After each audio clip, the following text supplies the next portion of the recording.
தவறான முடிவுகள் நாங்கள் காங்கிரஸ்காரர்கள் எடுத்ததனால் எங்களுக்கு ஆட்சி அமைக்க முடியாமல் போச்சு. ஆனால் இந்த தடவை ஆட்சியிலும் பங்கு, அதிகாரத்திலும் பங்கு என்று மாண்புமிகு முதலமைச்சர் ஜோசப் விஜய் அவர்கள் சொன்னதன் அடிப்படையில் உண்மையிலே ஹேட்ஸ் ஆஃப் டு மிஸ்டர் எங்களுடைய மாண்புமிகு முதலமைச்சர் விஜய் அவர்களுக்கு. சட்டப்பேரவையில் தந்தையை தேடும் மகன் அப்படின்னு சொல்லிட்டு முதலமைச்சர் ஒரு சின்ன கதை சொன்னதையும் நம்ம சட்டமன்றத்தை பார்த்துருக்கோம். பர்சனலாக அவர் அட்டாக் பண்ணலை. நம்மளுடைய எதிர்கட்சியினுடைய தலைவர் திரு ஸ்டாலின் அவர்கள் அவங்கள கூட உங்களால் ஜெயிக்க வைக்க முடியலையேடா தம்பிகளா. தமிழ்நாட்டை பொறுத்த வரைக்கும் ஆரம்பத்திலேருந்தே மேகதாது அணை கட்டக்கூடாது அப்படிங்கிறதுல காங்கிரஸும் உறுதியாக இருக்கிறத நம்ம பார்க்குறோம். இப்போ தாவேக்கா அரசோட ஆட்சி அதிகாரத்திலையும் பங்கு இருக்கு. ஸோ இதற்கான முயற்சியாக மேலிடத்தில் என்ன விஷயங்கள் நீங்கள் வலியுறுத்துங்க? ஆட்சியில் இல்லாத பொழுதே நாங்கள் மேகதாதுவை அணையை கட்டுவதற்கு நாங்கள் சம்மதிக்கவில்லை, விடவும் அதையும் மீறி அவர்கள் செய்வார்கள் என்றால் என்ன செய்ய வேண்டுமோ அதையும் செய்வதற்கு காங்கிரஸ் கட்சிக்காரர்கள் எதுக்கு அப்படின்னு நான் முதல்வர்னா அது ஒரு நல்லா இல்லை. ஆனால் அந்த திட்டத்தை அவர் மாற்றவில்லை. அவர் தெளிவாக சொன்னார், உங்கள் திட்டத்தை நாங்கள் மாற்றலை, உங்கள் திட்டத்தை நாங்கள் இம்ப்ளிமெண்ட் பண்ணியிருக்கோம், பேரை மட்டும் தான் மாற்றியிருக்கிறோம். தமிழ்நாடு காங்கிரஸ் கமிட்டி தலைவர் செல்வ பெருந்தகை விரைவில் தன்னுடைய பதவியிலிருந்து விலக போகிறதாகவும் அறிவிச்சிருக்காரு. காங்கிரஸ் கட்சிக்குள்ள தேர்தலுக்கு முன்னாடியிலேருந்து எது குழப்பம் போயிட்டு இருக்காங்க. காங்கிரஸ்ல இருந்தும் சில நிர்வாகிகள் பதவி விலகி இப்ப திமுக இணைஞ்சிருக்கிறதையும் நம்ம பார்க்கிறோம். அவர்களுக்கு எப்பவுமே பதவி என்பது மட்டும்தான் ஒரே குறிக்கோளா இருந்தார்கள். சுருக்கமா சொல்ல போனா லைம் லைட்ல இருக்கணும். காங்கிரஸுடைய அடிமட்ட தொண்டனாக அவர்கள் இருந்திருந்தார்கள் என்றால் திமுகவும் அதிமுகவும் இணைஞ்சு கூட்டணி பேச்சுவார்த்தை நடத்தினாங்க. எம்பி மாணிக்கம் தாக்கூர் அவர்கள் இது பாஜகவோட ஆசையோட நடந்தது அப்படிங்கிற ஒரு விமர்சனத்தையும் முன் வச்சிருக்காங்க. அமித்ஷா அவர்களுக்கு எப்படியாவது தமிழ்நாட்டில் கால் ஊன்ற வேண்டும் என்று ஒரு கணக்கை போட்டார்கள். அப்படின்னா இது நீங்க சொன்ன குதிரை பேரம் எங்க நடந்திருக்கிறது? எங்க கூட்டணியிலையா, அவர்கள் கூட்டணியிலையா?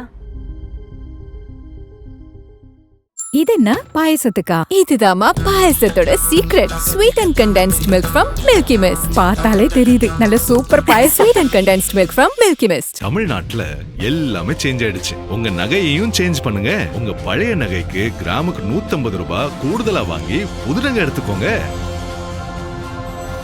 அதே கம்மி சேதாரம் தான் உங்க லலிதால மட்டும்தான். தி டிபேட் நேயர்களுக்கு வணக்கம். சிறப்பு நேர்காணலில் இன்று நம்மோடு இணைகிறார் குளச்சல் தொகுதியின் காங்கிரஸ் சட்டமன்ற உறுப்பினர் தாரகை கட்பட் அவர்கள். மேம் வணக்கம். மேம் வணக்கங்க. தேர்தல் முடிஞ்சு தமிழ்நாடு சட்டப்பேரவை கூட்டத்தொடர் கூடி இப்போ இது முடிஞ்சிருக்கு. மேம் முன்னாள் முதல்வர் ஸ்டாலின் அவர்களோட ஆட்சியிலையும் நீங்க எம்எல்ஏவா இருந்திருக்கீங்க, இப்போ முதலமைச்சர் விஜய் அவர்களோட ஆட்சியிலையும் எம்எல்ஏவா இருக்கீங்க. சட்டமன்றம் எப்படி இருக்கு மேம்? சட்டமன்றத்தினுடைய மரபுக்கு உட்பட்டு மிக சிறப்பாக இன்றைக்கு செயல்பட்டு கொண்டிருக்கிறது. திரு மாண்புமிகு முன்னாள் முதலமைச்சர் ஸ்டாலின் அவர்களுடைய ஆட்சியிலான, ஏன்னா அவங்களெலாம் ஒரு எக்ஸ்பீரியன்ஸ்டு பர்சனாக இருக்கும். அது அவங்க அவங்களுடைய பாணியில் கொஞ்சம் இது. இப்போ இங்கே வந்திருக்கவங்களாம் புதுசு, ஆனாலும் புதியதாக பதவிகளை ஏற்றுக்கொண்ட எம்எல்ஏ அவர்களெல்லாம் உண்மையிலேயே ரொம்ப சிறப்பாக கட்டுக்கோப்பாக ஒற்றை தலைமையின் கீழ் என்ன சொல்லுவோம், அதாவது திரும்ப சொல்லணும், ஒற்றை தலைமையின் கீழ் மிக கட்டுப்பாடாக செயல்பட்டு கொண்டிருக்கிறார்கள் என்பது தான் என்னுடைய கருத்து. இப்போ நீங்கள் குறிப்பிட்டது போல் நிறைய பேர் முதல் முறை இந்த சட்டமன்றத்துக்கு வந்திருக்காங்க. இந்த பதவியேற்ற ஒரு மாதத்திற்குள்ளேயே சட்டம் ஒழுங்கு, நலத்திட்டங்கள் செயல்படுத்துதல், அப்புறம் மின்சாரத்துறையில் இருக்கக்கூடிய பிரச்சனை, டாஸ்மாக் பிரச்சனை அப்படின்ட்டு பல சிக்கல்களை ஆளும் அரசு எதிர்கொண்டுட்டு வராங்க. அதை அவங்க கையாளுற விதத்தை எப்படி மேம் பார்க்குறீங்க? ஏன்னா தொடர்ந்து எதிர்கட்சிகள் விமர்சனம் வச்சுக்கிட்டே இருக்காங்க, பட் அவங்க அதை கையாளுற விதம் எப்படி இருக்கு மேம்? எதிர்கட்சிகள் எப்பவுமே அந்த பக்கத்தில் இருக்கிறவங்க என்னைக்குமே ஆளுங்கட்சியை விமர்சனம் பண்ணுவது என்பது இன்றைக்கு நேற்றுக்கு காலகாலமாக நடந்து கொண்டிருக்கக்கூடிய ஒரு செயலாகும். ஓகேயா? ஒரு எதிர்கட்சி விமர்சனம் செய்கிறார்கள் என்றால் உண்மையிலேயே இந்த அரசு மிக சிறப்பாக செயல்படுகிறது என்று தான் அர்த்தம். ஏன்னா எதுவுமே செயல்படாமல் இருந்ததுன்னா கண்டிப்பாக எதிர்கட்சிகள் விமர்சனம் பண்ண மாட்டாங்கல்ல. சிறப்பாக செயல்பட்டு கொண்டிருக்கிறது. இன்றைக்கி பார்த்தோன்னா அந்த பெண் படையாகட்டும், அதெல்லாம் சிறப்பாகவே செயல்படுகிறது. தப்பு எந்த இடத்தில் நடந்தாலும் மாண்புமிகு முதலமைச்சர் திரு ஜோசப் விஜய் அவர்கள் தெளிவாக சொல்லுகிறார், எந்த he may be a big person or small person or whatever, ஆனால் யாராக இருந்தாலும் உடனடியாக சட்டத்தின் கீழ் தண்டிக்கப்படுவார்கள் என்று தன்னுடைய இரும்பு கைகளால் அடக்குவேன் என்று சூளுரைத்துள்ளார்கள். அதை தான் இன்றைக்கு செய்து கொண்டிருக்கிறார்கள். சிலவர்கள் அவங்களுடைய உங்களுக்கே தெரியும், நீங்கள் நியூஸஸ் எல்லாம் பார்க்கும்போது சொல்கிறாங்க, 1-2 பேர் அங்கே இங்கே பண்ணக்கூடிய சில தவறுகளை, ஏன்னா அது கூட சட்டமன்றத்தை முந்தாநாட்டு அவங்க சொன்னாங்க, முந்தாநாட்டு என்ன சொன்னாங்கன்னா, அவர்களுடைய கட்சியை சார்ந்த ஒருவர் வந்துட்டு தப்பு பண்ணியிருக்கிறாரு, இம்மீடியட்டாக அவருடைய பதவியை பறிக்கப்பட்டிருக்கிறது. இதுதான் இன்றைக்கு மாண்புமிகு முதலமைச்சர் திரு ஜோசப் விஜய் அவர்கள் செய்து கொண்டிருக்கிறது ஒரு மிகப்பெரிய ஒரு சாட்சியாகும். எனவே உண்மையா சட்டம் ஒழுங்கு நீங்கள் சொல்கிறீங்க இருந்துட்டு எல்லா இடத்துலையும் வந்துட்டு என்ன சொன்னால் தவறுகள் நடக்கவில்லை என்று நான் சொல்லவில்லை, தவறுகள் 1-2 இடத்தில் நடந்து கொண்டு தான் இருக்கிறது. அதுக்கு வந்துட்டு சில என்ன சொல்லணும், இப்போ ஒவ்வொரு இடத்துலையும் இதுக்குன்னே சில கமிட்டிகளை போட்டு சில படைகளை அமைத்து சிறப்பாக செயல்பட வேண்டும் என்றுள்ள ஒரு கருத்தை முன்வைத்து அவர் செயல்பட்டு கொண்டிருக்கிறார். கண்டிப்பாக இன்னும் 1-2 வாரங்களுக்குள் அனைத்தும் சரி செய்யப்படும் என்ற உறுதியையும் அவர் கொடுத்துள்ளார்.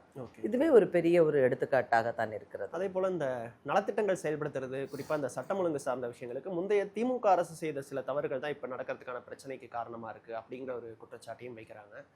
பிரச்சனைகளுக்கான தீர்வை நோக்கி பயணப்படாம இன்னுமே அந்த பிளேம் பண்ற விஷயத்தையே முன்வைக்கிறது சரியான ஒரு அணுகுமுறையாம? இல்லை, நீங்க சொல்றது எனக்கு புரியல. இல்லை, கடந்த ஆட்சியாளர்கள் செய்த தவறுனால தான் இப்போ இந்த சட்டம் ஒழுங்கு இந்த மாதிரி இருக்கு. மின்சாரத்துறையில் இந்த மாதிரி பணியாளர்கள் அமர்த்தப்படாமல் இருந்தது தான் இப்போ இந்த மின் தட்டுப்பாடு ஏற்பட்டால் அதை சரி செய்யறதுக்கு டிலே ஆகிறதுக்கான காரணம். டாஸ்மாக்ல பாட்டிலுக்கு 10 ரூபாய் வாங்கினதுங்கிற விமர்சனம் கடந்த ஆட்சியில் வச்சிருந்தாங்க. இப்போ அதற்கு என்ன காரணம்ங்கிறத அவங்க விளக்கமாகவும் கொடுத்துட்டு இருக்காங்க. ஸோ அப்படி கடந்த கால ஆட்சிகளை குறை சொல்லிட்டு தேர்தலுக்கு முன்னாடி இருந்தாங்க. பட் இப்பயும் அதையே சொல்றது சரியான ஒரு அணுகுமுறையா? இல்லை, அவர் அந்த அர்த்தத்தில் அவர் சொல்லலை. நீங்கள் வந்துட்டு திரு விஜய் அவர்களை நீங்கள் உண்மையிலே பாராட்ட வேண்டும். என்னென்னா நிறைய திட்டங்கள் இப்போ அவர் கூட தெளிவாக சொல்லி ஆளுநர் வரையில் தெளிவாக என்ன சொல்லியிருந்தாங்க அப்படின்னா, முந்தைய ஆட்சி காலத்தில் நன்றாக செய்த தொழில் பாலிசியை, இண்டஸ்ட்ரியல் பாலிசி நாங்கள் கடைப்பிடிப்போம் தெளிவாக சொல்லியிருக்கிறாரு. உண்டா இல்லையா? ஏன்னா அப்படி என்றால் மட்டும்தான் ஒரு சஸ்டெயினபிள் க்ரோத்தை வந்துட்டு தமிழ்நாட்டுக்கு கொடுக்கப்படும் என்று அந்த ஒரு கொள்கையை எடுத்திருக்கிறார். அது உண்மையிலேயே மிக பாராட்டப்பட வேண்டிய ஒரு விஷயம். ஏன்னா முந்தைய ஆட்சிகள் செய்த சிலவங்க என்ன பண்ணுவாங்கன்னா, முந்தைய ஆட்சியை பண்ணிட்டா எங்களுக்கு வேண்டாம் அப்படின்ட்டு இது வரைக்கும் காலகாலமாக நாம் பார்த்து கொண்டிருக்கிறது. அன்னை திரு விஜய் அவர்கள் அப்படி சொல்லவில்லை. சஸ்டெயினபிள் ஆட்சியை கொடுக்க வேண்டும் என்றால் முந்தைய காலகட்டத்தில் உள்ளதை எடுக்க வேண்டும் அப்படின்னு. அதே மாதிரி தான் இப்போ நம்ம மின்வெட்டுகள் அது இதுன்ட்டெல்லாம் நம்ம என்ன பண்ணிட்டு இருக்கிறோம் வந்துட்டு. அப்போ சரி, அங்கே வந்துட்டு இப்போ எல்லாருமே பெர்ஃபெக்ட் ஆட்சி கொடுப்பாங்கன்னு நம்ம சொல்லலை.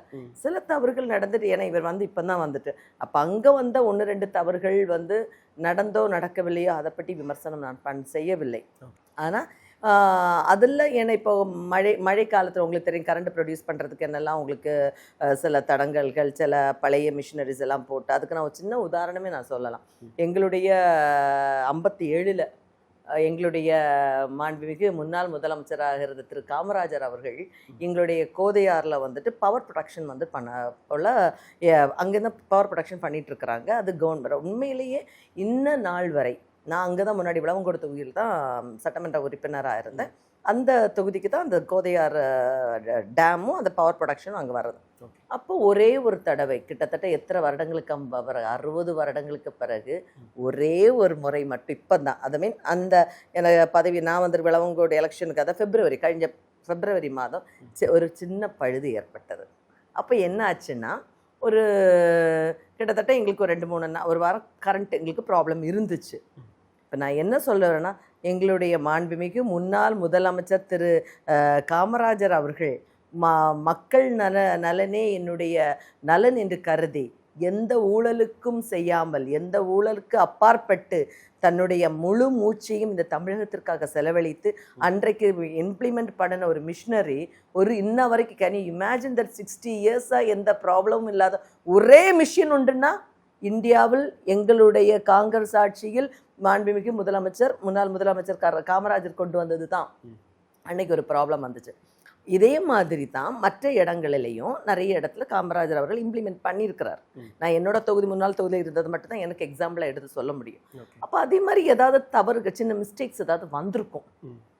அதை வந்து நம்ம வந்து இப்போ சரி செய்து கொண்டிருக்கிறார்கள் என்று செய்து கொண்டிருப்பாங்கன்னு நினைக்கிறேன். அதுதான் நடந்திருக்குமே ஒழிய அது மாதிரி பெருசாக அதனால சரி இப்போ முந்தைய ஆட்சியில் இப்படி நடந்திருக்கு, அதை நாங்கள் சரி செய்கிறோம் என்று தான் முதலமைச்சர் சொன்னாரே ஒழிய அவரை குறை சொல்லலை. ஓகே, எங்கேயுமே அவர் குறை சொல்லலை. இப்படி நடந்திருக்கு, அதை நாங்கள் சரி பண்ணுறோம், அவ்வளோதான். ஓகே, இதை நீங்கள் பெருசாக எடுக்க வேண்டாம். அதே போல் 60 ஆண்டுகளுக்கு பிறகு காங்கிரஸ் வந்து ஆட்சியில் பங்கு பெற்றிருக்காங்க. எவ்வளவு முக்கியத்துவம் வாய்ந்த ஒரு விஷயமா அதை பார்க்குறீங்க சார்? ஒவ்வொரு கடைக்கோடி காங்கிரஸ் தொண்டர்களுக்கும் அது மிகப்பெரிய ஒரு என்ன சொல்கிறது, பெரிய ஒரு சந்தோஷமான ஒரு விஷயமாகும். ஏன்னா நாங்களும் வந்துட்டு இதுவரைக்கும் கூட்டணி கட்சிகளோட ட்ராவல் பண்ணியிருக்கிறோம். உங்களுக்கு தெரியும், தமிழ்நாட்டில் காமராஜருக்கு அப்புறமா எங்களால் வந்துட்டு ஆட்சி அமைக்க முடியவில்லை.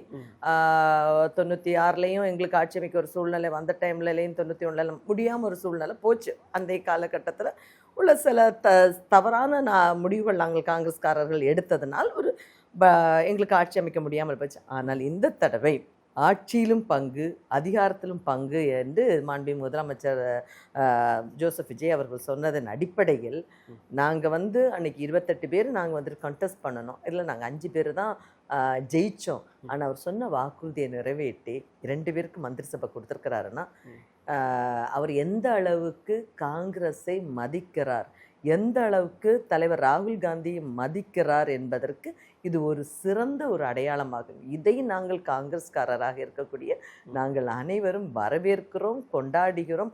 உண்மையிலே ஹேட்ஸ் ஆஃப் டு மிஸ்டர் எங்களுடைய மாண்புமிகு முதலமைச்சர் விஜய் அவர்களுக்கு. அதே போல் திமுக நீங்கள் ஒரு நன்றி கூட சொல்லாமல் தாவேக்காவோட சேர்ந்துட்டீங்க அப்படிங்கிற ஒரு விமர்சனமும் வைக்கப்படுது. திமுக இப்போ கூட்டணி கட்சிகள் எல்லாமே தனித்து விடப்பட்டிருக்கூடிய ஒரு சூழ்நிலை ஏற்பட்டிருக்கு அப்படின்னு சொல்கிறாங்க. ஆட்சி அதிகாரத்தில் பங்கு பெறதுனாலே ஒரு கட்சியோட வளர்ச்சி உயர்ந்துடும் நம்ம புரிஞ்சுக்கலாமா? நீங்கள் சொல்வது முற்றிலும் தவறு. நாங்கள் யாரும் திமுகவிடம் சொல்லாமல் வரவில்லை. 4ஆம் தேதி எங்களுடைய ரிசல்ட் வருது. 5ஆம் நாங்கள் எங்களுடைய எங்களுடைய மாநில தலைவர் செல்வப்பிரந்தை அவர்கள், உங்களுக்கு அந்த விஷுவல்ஸும் வந்திருக்கும், செல்வப்பிரந்தை அவர்கள் திரு ஸ்டாலின் அவர்கள், முன்னாள் முதலமைச்சர் ஸ்டாலின் அவர்களை போய் சந்தித்து, இல்லை நாங்கள் வரலை, எங்களுக்கு இப்படி ஒரு முடிவு எடுத்திருக்கோங்கிறது சொன்னது விஷுவலில் வந்துச்சு. அது போகல திரு கார்கே அவர் வந்துட்டு தெளிவாக கனிமொழி மேடத்துக்கு டிஆர் பாலு கிட்ட சொல்லியிருக்கிறாரு. கனிமொழி மேடத்துக்கிட்ட எங்களுடைய அகில இந்திய தலைமை சொல்லியிருக்குது. நாங்கள் அப்போ எங்கே சொல்லாமல் வந்தோன்னு நீங்கள் சொல்கிறீங்க? முன்னாள் முதலமைச்சரே குறிப்பிடுறாரு மேம், காங்கிரஸ் மற்ற கூட்டணி கட்சி தலைவர்கள் நேரில் சந்திச்சு இந்த மாதிரி தங்களோட முடிவுகளை சொன்னாங்க. உங்கள் முடிவில் எங்களுக்கு ஆட்சேபனை இல்லை, நீங்கள் அதை எடுக்கிற முடிவை தாராளமாக எடுக்கலாம்னாங்க.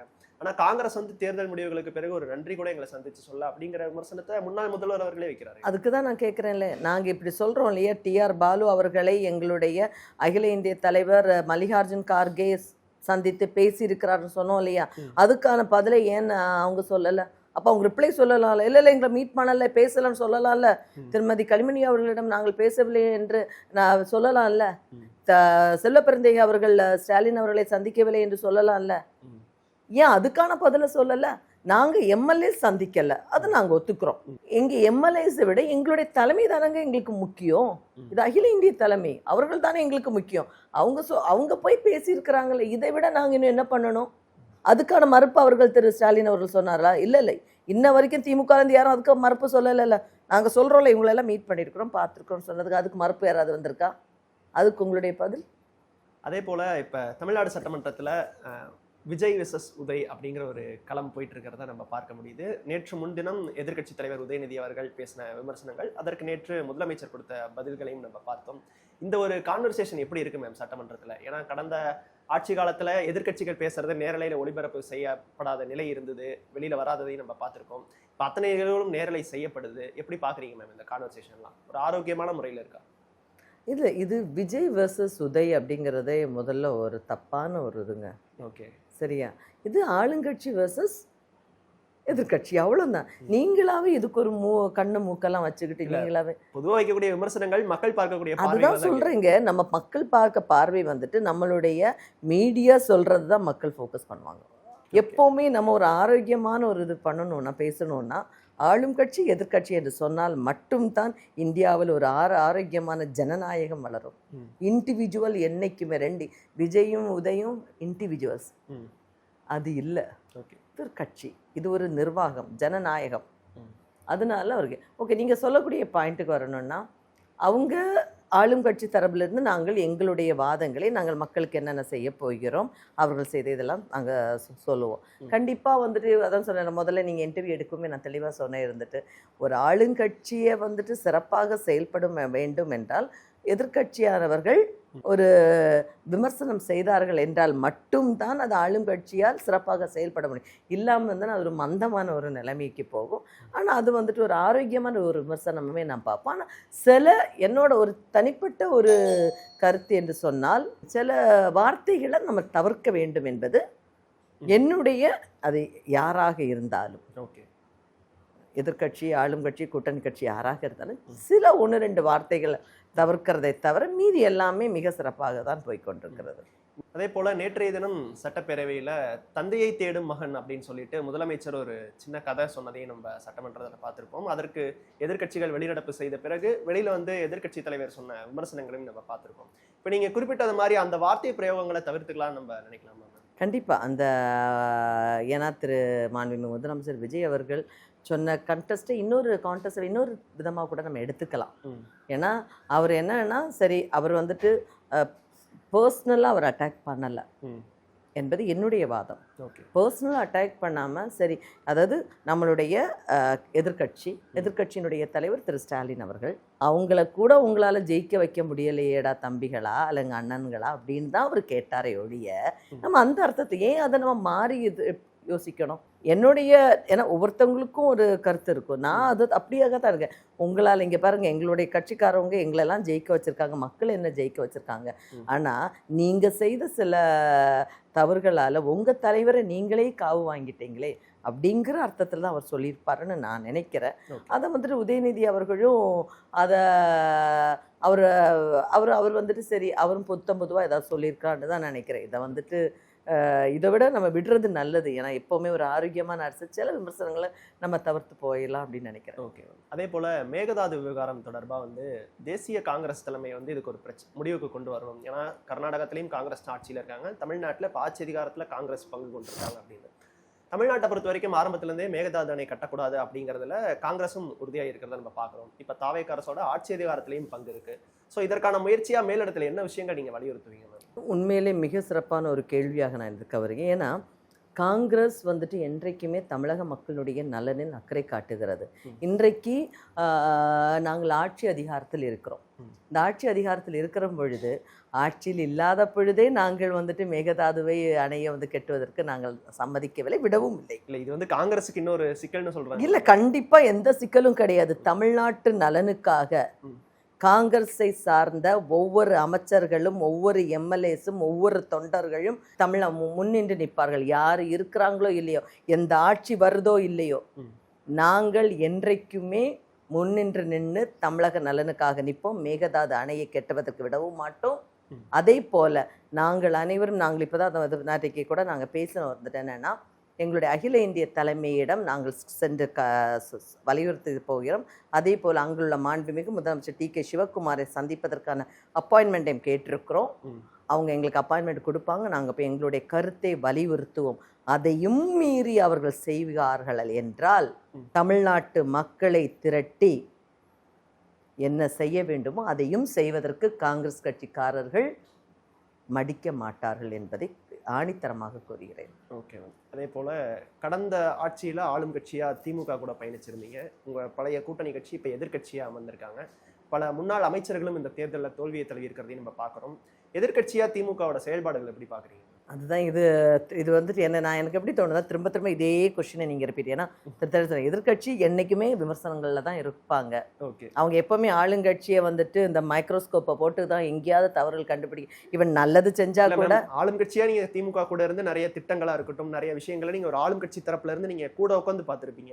இப்போ அவங்களே உங்களுக்கு எதிர்கட்சியில் இருக்காங்க. ஸோ அந்த விதத்தில் அவங்களோட செயல்பாடு நான் சொல்கிறேன் சார். இப்போ நாங்கள் வந்துட்டு எதிர்கட்சி, அவங்க எப்படின்னா, ஒரு எக்ஸாம்பிள் நானே சொல்லலாமே இருந்து, இப்போ நான் முதல்வன் என்கிற ஒரு திட்டத்தை வந்துட்டு நம்மளுடைய முன்னாள் முதலமைச்சர் மாண்புமிகு ஸ்டாலின் அவர்கள் இன்ட்ரோடியூஸ் பண்ணியிருந்தார். ஓகே. நாங்கள் அப்போ எதிர்கட்சியில் வரிசையில் நாங்கள் இருந்தோம். அந்த திட்டத்தை இப்போ நாங்கள் ஆளும் கட்சி தரப்பில் இருக்கிற டைமில் இந்த திட்டத்தை வந்துட்டு முன்னாள் முதலமைச்சர் மாண்புமிகு ஜோசப் விஜய் அவர்கள் இம்ப்ளிமெண்ட் பண்ணியிருக்கிறாங்க. ஆனால் திட்டத்தினுடைய பெயரை தான் மாற்றினார்கள். எதுக்கு அப்படின்னு, நான் முதல்வர்னா அது ஒரு நல்லா இல்லை, ஆனால் அந்த திட்டத்தை அவர் மாற்றவில்லை. அவர் தெளிவாக சொன்னார், உங்கள் திட்டத்தை நாங்கள் மாற்றலை, உங்கள் திட்டத்தை நாங்கள் இம்ப்ளிமெண்ட் பண்ணியிருக்கோம், பேரை மட்டும்தான் மாட்டியிருக்கிறோம். இல்லை, அதுக்கு அமைச்சர் கொடுக்குற விமர்சனமும் டிஃப்ரெண்டாக இருந்தது. நான் முதல்வன் அப்படின்னு சொல்லிட்டு ஒரே குடும்பத்திலேருந்து வரவங்க மட்டும் முதலமைச்சர் ஆகிறவங்கிற விதத்தை கன்வே பண்ணிட்டு பேரில் மட்டும் நீங்கள் நான் முதல்வன் வச்சிருக்கீங்கிற ஒரு விமர்சனத்தையும் அமைச்சர் ராஜ்மோகன் முன்வைக்கிறார். அது வந்துட்டு அதுதான் சொல்கிறேன் இல்லையா, அந்த இதுக்கு சில இதுக்கு நம்ம ஏன்னா அந்த குடும்பத்திலேருந்து தான் எல்லாருமே முதலமைச்சர் இன்னைக்கு ஆகியிருக்கிறாங்க. அந்த கருத்தை தான் இவர் வலியுறுத்தி இருக்கிறார். இது வந்துட்டு ஒரு தனிப்பட்ட ஒரு விமர்சனமாகவே நம்ம எடுத்துருவோமே, அது ஏன் நம்ம வந்துட்டு தமிழ்நாடு மக்களுடைய விமர்சனமாக நம்ம எடுத்துக்கணும்? தமிழ்நாடு காங்கிரஸ் கமிட்டி தலைவர் செல்வ பெருந்தகை விரைவில் தன்னுடைய பதவியிலிருந்து விலக போறதாகவும் அறிவிச்சிருக்காரு. சில மனக்கசப்புகள் இருக்கு, கூடிய சீக்கிரம் அது குறித்து நான் மனம் திறந்து பேசுவேன். நண்பர்கள் சிலர் புரிதல் இல்லாம சில கருத்துக்களை முன்வைக்கிறாங்க அப்படிங்கிற விஷயத்தையெல்லாம் குறிப்பிட்டிருக்காரு. காங்கிரஸ் கட்சிக்குள்ள தேர்தலுக்கு முன்னாடில இருந்து எது குழப்பம் போயிட்டு இருக்காம இல்ல, அது அப்படி எந்த கூட்டணி அமைப்பில் வந்துட்டு அது வந்துட்டு காங்கிரஸ் மேலிடம் வந்துட்டு எல்லாரிடம் கேட்டுக்கொண்டு தான் அன்றைக்கான ஒரு முடிவை எடுத்தது. காங்கிரஸ்க்கு அகில இந்திய தலைமை வந்துட்டு என்றைக்குமே தன்னிச்சையாக எந்த முடிவையும் அறிவிக்காது. அதை நான் தெளிவாக சொல்கிறேன். அன்னைக்கு இருந்த மனநிலையில் அன்றைக்கு இருந்த கூட்டணி கட்சியோட சேர்வது தான் நல்லது என்று நிறைய பேர் சொன்னாங்க. நிறைய எம்எல்ஏஸ், எம்பிஸ், தொண்டர்கள் நிறைய பேர் சொன்னாங்க. சிலவர்கள் 1-2 மாட்டு கருத்துக்கள் தாவைக்க கூட சேரலாம் அப்படின்னு சொன்னாங்க. பட் மெஜாரிட்டி ஆனவர்கள் அன்னைக்கு இப்படி டிஎம்கே கூட இருப்போம்னு சொன்னனால தான் அகில இந்திய தலைமை ஒவ்வொருவரிடம் கருத்து கேட்டு தான் முடிவெடுத்தணும். அப்போ அங்கே குழப்பம் வர வேண்டிய தேவையே கிடையாது. பின் அவரோட தனிப்பட்ட இதில் அவருக்கு சில கசப்புகள் ஒருவேளை நேர்ந்திருக்கலாம், எங்களுக்கு தெரியாது. அது அவர் வெளிப்படுத்தும் போது தானே எங்களுக்கே தெரியும். அவரை எப்போவுமே ஒரு அதிகாரத்தில் இருக்கிறவங்களுக்கு சில மன கசப்புகள் வரதான் செய்யும். இப்போ நான் ஒரு அட்மினிஸ்ட்ரேஷனில் இருக்கிறேன்னா எனக்கும் சில வருத்தங்கள் வரும். 19 சொல்கிறேன், உடனே அதை நீங்கள் அதை ஹைலைட் பண்ணிடாதீங்க சொல்கிறேன். அது அது இதையும் அதுவும் கடந்து போக வேண்டியதுதான். பட் அவருக்கு ஒரு இருக்குது, அது ஒரு அவர் சொல்லாமல் எங்களுக்கு எதுவுமே தெரியாது. அவர் சொல்லுவார், அப்போ நம்ம பார்த்துக்குவோம். Okay ma'am. அதே போல் இந்த ஆட்சி அமைஞ்சதுலேருந்து இந்த குதிரை பேரம் அப்படிங்கிற ஒரு விஷயம் தொடர்ந்து பேசப்பட்டு வரதை நம்ம பார்க்குறோம். அதிமுகவில் வெற்றி பெற்ற எம்எல்ஏக்கள் பதவி விலகி தாவைக்கால இணைஞ்சிட்டு வரதையும் நம்ம பார்த்துட்டு இருக்கோம். மற்ற மாநிலங்கள்ல பாஜகவால இப்படி ஒரு விஷயம் காங்கிரஸுக்கு நடக்கிறப்ப காங்கிரஸ் அதை எதிர்த்து ஒரு வலுவான குரலை முன்வைக்கிறாங்க, போராட்டங்களை நடத்துறாங்க அப்படின்னு ஒரு பார்க்க முடியுது. ஆனா அதே தமிழ்நாட்டில் நடக்கும்போது காங்கிரஸ் யாரும் அதற்கு குரல் கொடுக்க மாட்டாங்க, அதுக்கு ஆதரவு தெரிவிக்கிறாங்க அப்படிங்கிற ஒரு விமர்சனங்களும் வைக்கப்படுது. இதை எப்படி பாக்குறீங்க? தவறு, நீங்க சொல்வது தவறு. ஏன்னா இங்கே என்ன ஆகுதுன்னா, குதிரை பேரங்கிற வார்த்தையே நான் வேண்டான்னு சொல்கிறேன். நீங்கள் ஓகே நீங்கள் சொல்கிறீங்க, நான் அதை விமர்சனம் மக்கள் சொல்கிறாங்க, அதை ஏற்றுக்கிறேன். ஆனால் நான் ஒன்று கேட்குறேன், மற்ற மாநிலத்துங்க எம்எல்ஏஸை விலைக்கு வாங்கி அவங்க அப்படியே கண்டினியூ பண்ணுறதுல தான் குதிரை பேரங்கிற வார்த்தை யூஸ் பண்ணும். இங்கே என்ன நடக்குன்னா, அதிமுகவில் உள்ள எம்எல்ஏக்கள் அவர்கள் தலைமையின் மேல் கொண்ட மன வருத்தத்தினால் அவங்க என்ன பண்ணுறாங்கன்னா பதவியை ரிசைன் பண்ணுறாங்க. அவங்க போய் ஜாயின் பண்ணலையே, எம்எல்ஏவா போய் ஜாயின் பண்ணலையே, பதவியை ரிசைன் பண்ணிட்டு தானே போறாங்க. சாதாரண ஒரு தொண்டனா தானே தாவைக்கால போய் சொல்றாங்க. இப்போ இதுல எப்படி குதிரை பேரம் நடக்கும்? அவங்க இன்னைக்கு சட்டமன்றத்துக்கு வரல, சரியா? இடைத்தேர்தல் வரப்போகுது, இடைத்தேர்தலில் யார் வெற்றி பெறுவா, யாருக்கு சீட்டு கிடைக்கும், யார் வெற்றி பெறுவான்னு தெரியாது. அப்போ இதை நீங்க எப்படி குதிரை பேரம் சொல்ல முடியும்? அப்போ நாங்க எப்படி காங்கிரஸ் கட்சி இதை விமர்சனம் சொல்ல முடியும்? மற்ற இடத்துல 5 எம்எல்ஏஸ் இருக்காங்க, 5 எம்எல்ஏஸை தூக்கி பாஜக சொல்லும். மெஜாரிட்டி எம்எல்ஏஸ் அவங்க என்ன பண்ணுவாங்கன்னா, இப்போ ஃபார் எக்ஸாம்பிள் 25 எம்எல்ஏஸ் இருக்கிறாங்கன்னு வச்சுக்கோங்களேன், சட்டப்படி அந்த மெஜாரிட்டி 1/3 வரணும். அந்த 1/3 எம்எல்ஏஸ் பாஜக விலைக்கு வாங்கி அப்போ என்ன கட்சியை 2ஆ உடைக்கிறாங்க. எல்லா இடமும் அதானே நடக்கு, கட்சியை 2ஆ உடைச்சு இவங்க இங்கே வர்றாங்க. அப்போ என்ன ஆகும்னா கட்சி அப்போ என்ன சொல்லுவாங்க, இந்த மெஜாரிட்டி எம்எல்ஏஸ் ரிசைன் பண்ணாது, 2 பேரும் அங்கே இருப்பாங்க, மெஜாரிட்டி இல்லாதவங்களும் எல்லாம் இருக்கிறவங்க, அப்போ இடைத்தேர்தல் வராது. ஆனால் இங்கே அப்படி இல்லை. இவங்க என்ன பண்றாங்க, கட்சியில தாவைக்களை செய்யறதுக்கு முன்னாலேயே ரிசைன் பண்ணிட்டு தாவைக்களை போய் செய்யறாங்க. எம்எல்ஏ பதவி ரிசைன் பண்ணாதுன்னு எங்களால சொல்ல முடியுமா? அதே அதிமுகவை ஊழல் சக்தி அப்படின்னு விமர்சிச்சிருந்தாருல மேம். சார், அதுதான் நான் சொல்றேன். இப்போ ரிசைன் பண்றவங்கள நான் நாங்க சொல்ல முடியாதுல்ல, நீங்க ரிசைன் பண்ணாதீங்க. அவங்க ரிசைன் பண்ணியிருக்கிறாங்க, எங்கள்கிட்ட கேட்டால் ரிசைன் பண்ணாங்க. ரிசைன் பண்ணிட்டு தான் ஒரு சாதாரண தொண்டனாக தாவைக்கால போய் ஜாயின் பண்றாங்க. ஏன்னா இப்போ சிலவங்க எங்க காங்கிரஸ் கூட பேசிட்டு இருக்காங்க, சில மாரி எங்க கூடயும் வராங்க. அதிமுகவை சார்ந்தவர்கள் எங்க கூடயும் காங்கிரஸ்ல ஜாயின் பண்றாங்க. சரியா? இது குதிரை பேரம் ஆகாதுல்ல? அதே மாதிரி நீங்க சொல்ல தீய சக்தி என்னது, ஊழல் சக்திங்கிறீங்க. ஊழல் சக்தி இன்றைக்கு இன்னைக்கு சேர்ந்திருக்கக்கூடிய எம்எல்ஏ ரிசைன் பண்ணிட்டு சேர்ந்திருக்கிறாங்க இல்லையா சிலவங்க எல்லாம், அவங்க பேர்ல எந்த ஊழலுமே குற்றம் சாட்டப்படலையே. இல்ல அதான் ஃபில்டர் பண்ணி தாவேக்கா எடுக்கிறாங்களா அப்படின்னு சொல்றாங்க. இல்லைங்க, அப்படி கிடையாது. அவங்க மேல எந்த ஊழலும் இது வரைக்கும் அவங்க எந்த ஊழலையும் மாட்டவும் இல்லை, நிரூபிக்கப்படவும் இல்லை. ஓகே, அவங்க எங்களுக்கு பிடிக்கல, தலைமை பிடிக்கல, எடப்பாடி தலைமையிலான ஆட்சி எங்களுக்கு பிடிக்கல, சாரி தலைமை எங்களுக்கு பிடிக்கல, ரிசைன் பண்ணுங்க. அதுக்கும் இதுக்கும் சம்பந்தமே கிடையாது. இருந்தாலும் தேர்தல் முடிவுகள் வந்து எம்எல்ஏவா பொறுப்பேற்று ஒரு 10 நாள் அந்த பதவியை ராஜினாமா பண்றது ஒரு ஜனநாயக ரீதியா அது சரியான ஒரு முடிவா? அது அவங்க உட்கட்சி பூசலுங்க. இல்ல மேம், உட்கட்சி பூசல்ங்கிறத தாண்டி இப்போ ஒரு தேர்தல் நடக்குது, மக்கள் செலவினங்கள் இருக்குது, தேர்தல் அந்த தொகுதியில திரும்ப தேர்தல் நடக்குது, அதுக்கான செலவினங்கள் வருது, இவ்வளவு விஷயங்கள் இருக்கும்போது 10 நாள்லயே தங்களோட வெற்றியை தொடர்ந்து திரும்ப கட்சிக்கு மாறுறதோ இல்லை இன்னொரு தேர்தலை சந்திக்க வரதோ ஒரு சரியான முடிவா? கண்டிப்பா அது சரியான முடிவு கிடையாது. என்னை பொறுத்தவரை அது என்னை பொறுத்த வரையில் அது சரியான முடிவு. இதுக்கு முன்னாடி நம்ம கண்டினியூஸா இத்தனை பேர் நம்ம ரிசைன் பண்ணதை நம்ம சமீப நாட்கள்ல தமிழக அரசியல நம்ம பார்த்தது இல்லை. இப்ப ஓ பன்னீர்செல்வம் அவர்கள் கடந்த ஆட்சியில அதிமுக இருந்தாங்க, அதன் பிறகு ராஜினாமா செஞ்சுட்டு தேர்தலை எதிர்கொண்டு இப்ப திமுக வந்திருக்கதை நம்ம பார்க்கிறோம். பட் ஒட்டுக்கா இத்தனை பேர் பதவியை ராஜினாமா செஞ்சுட்டு வரதை நம்ம பார்த்தது இல்லை. சொல்ல அதுல வந்துட்டு நீங்க சொல்றது நான் ஏற்றுக்கொள்றேன். என்னோட தனிப்பட்ட கருத்து, ஓகே, கட்சியினுடைய கருத்து கிடையாது, என்னோட தனிப்பட்ட அதை ஏத்துக்கிறேன். ஆனா தப்பு தான். ஆனால் ஒருவேளை அவங்களுக்கு ஏற்பட்ட மனக்கசப்புகள் இருக்கலாம். தலைமை வந்துட்டு பொதுவாகவே தலைமை வந்துட்டு ஒரு ஆளை வந்துட்டு டார்கெட் பண்ணணும்னு நினச்சாங்கன்னா ரொம்பவே நிறைய எல்லா கட்சியிலுமே நம்ம பார்க்குறது தான். ஏதாவது அவர்களுக்கு மனதிற்கு பிடித்தம் இல்லாத ஏதாவது நிகழ்ச்சிகள் நடந்திருக்கலாம், இன்சல்ட்டிங் நடந்திருக்கலாம், இல்லைன்னா என்ன சொல்கிறது ஒதுக்கி வச்சு இப்படி ஏதாவது நடந்திருக்கலாம். அப்போ சரி இந்த கட்சியே வேண்டாம்ப்பா, எனக்கு தன்மானம் தான் முக்கியம் அப்படிங்கிறதுலையும், ஏன்னா ஒவ்வொருத்தவங்களுக்கும் ஒவ்வொரு மனிதனாக பிறந்த ஒவ்வொருத்தருக்கும் தன்மானம் ரொம்ப முக்கியம். அந்த தன்மானத்திற்காக கூட வெளியில் வந்திருக்கலாம்ல.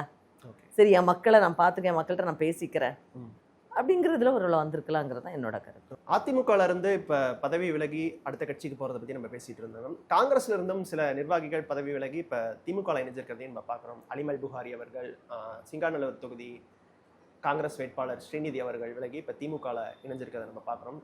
கட்சிக்குள்ள ஒரு ஒற்றுமை இல்லை, சில கருத்து வேறுபாடுகள் முரண்பாடுகள் காங்கிரஸ்குள்ள போயிட்டு இருக்கு, ஒரு சரியான பாதையில் அவங்க பயணிக்க மாட்டுறாங்க அப்படிங்கிற ஒரு விமர்சனம் வைக்கப்பட்டது.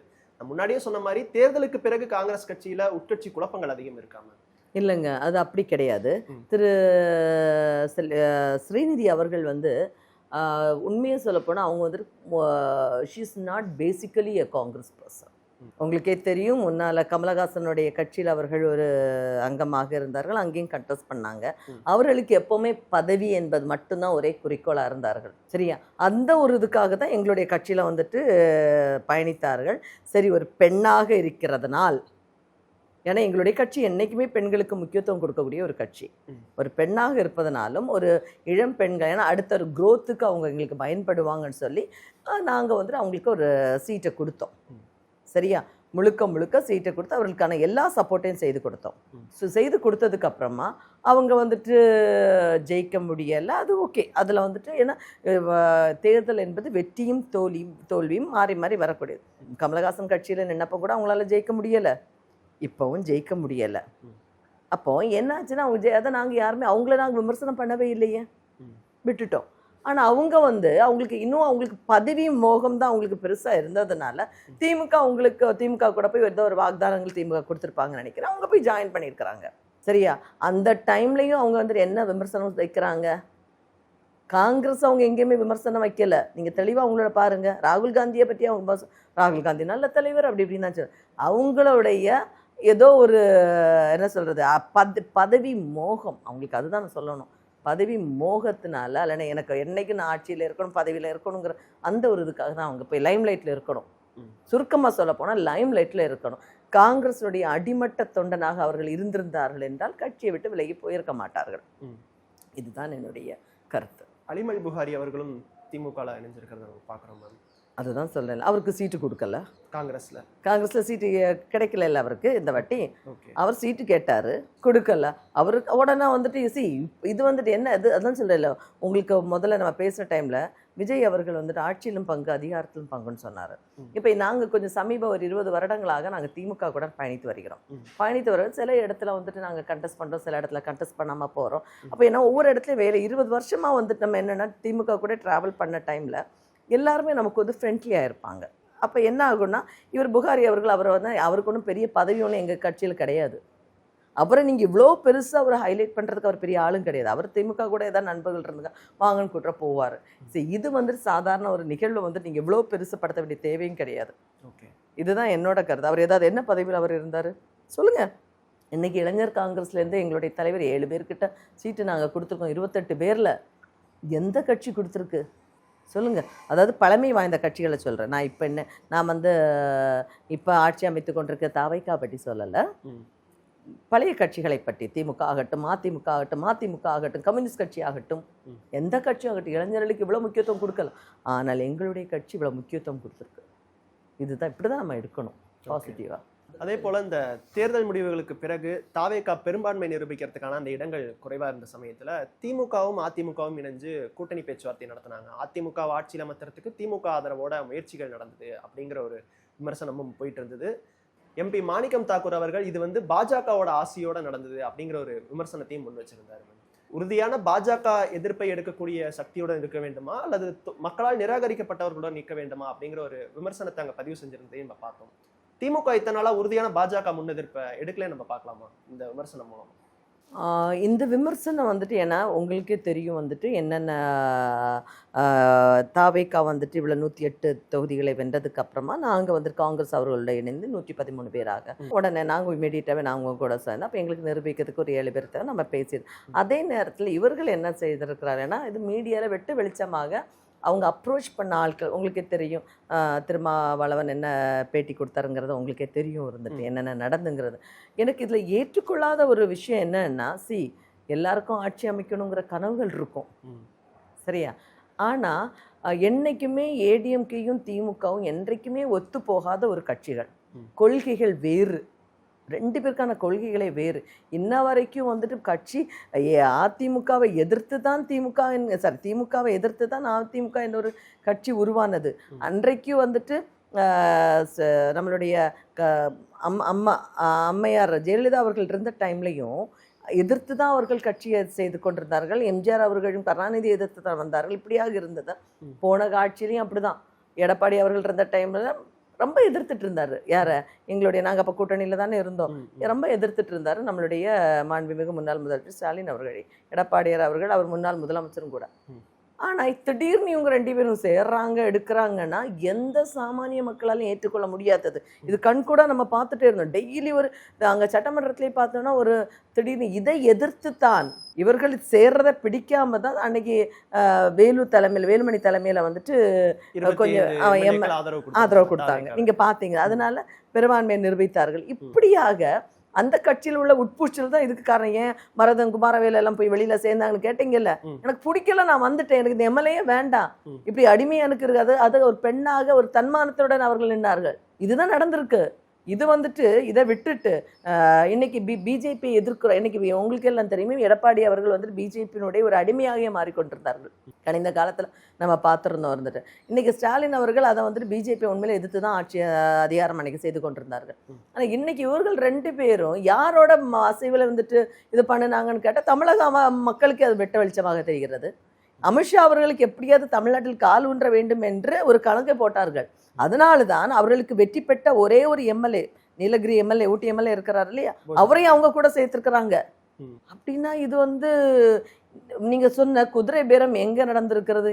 எங்க கூட்டணி இல்லையா, அவர்கள் கூட்டணி இல்லையா? தெள்ள தெளிவாக இருக்குல்ல. இது என்னைக்குமே இப்படியான ஒரு கூட்டணியை தமிழக மக்கள் கண்டிப்பாக ஏற்றுக்கொள்ள மாட்டார்கள். இன்றைக்கு தமிழக மக்கள் எங்கள் கூட்டணியை ரொம்பவே வரவேற்றிருக்கிறார்கள், கேட்டுக்கொண்டிருக்கிறார்கள். ஆனால் அவர்களுடைய கூட்டணி, இப்படியான ஒரு கூட்டணி அது உடனே நிராகரிக்கப்பட்டது. அதனால தான் பட்டப்படான்னு எல்லா எம்எல்ஏஸும் வெளியில் வர ஆரம்பித்தாங்க. எங்களுக்கு வேண்டாம், எங்களுக்கு இப்படி டிஎம்கே ஏடிஎம்கே அலையன்ஸ் எங்களுக்கு பிடிக்கல, எங்களுக்கு அமித்ஷா திரும்பவும் பிஜேபிக்கு கண்ட்ரோலை நாங்கள் விரும்பலை அப்படிங்கிறதுல அவங்க வெளியில் வந்திருக்கிறாங்க. இதுதான் என்னுடைய பார்வையாக இருக்கிறது. இதைத்தான் எங்களுடைய மாணிக் தாக்கூர் அவர்கள் தெளிவாக பிரஸ் மீட்டில் கொடுத்துருக்கிறாரு. ஓகே மேம், சமகால அரசியல் குறித்து பல்வேறு கருத்துக்களை எங்களோட பகிர்ந்துக்கிட்டீங்க மேம். உங்களுடைய நேரத்திற்கும் கருத்திற்கும் நன்றி மேம். நன்றி.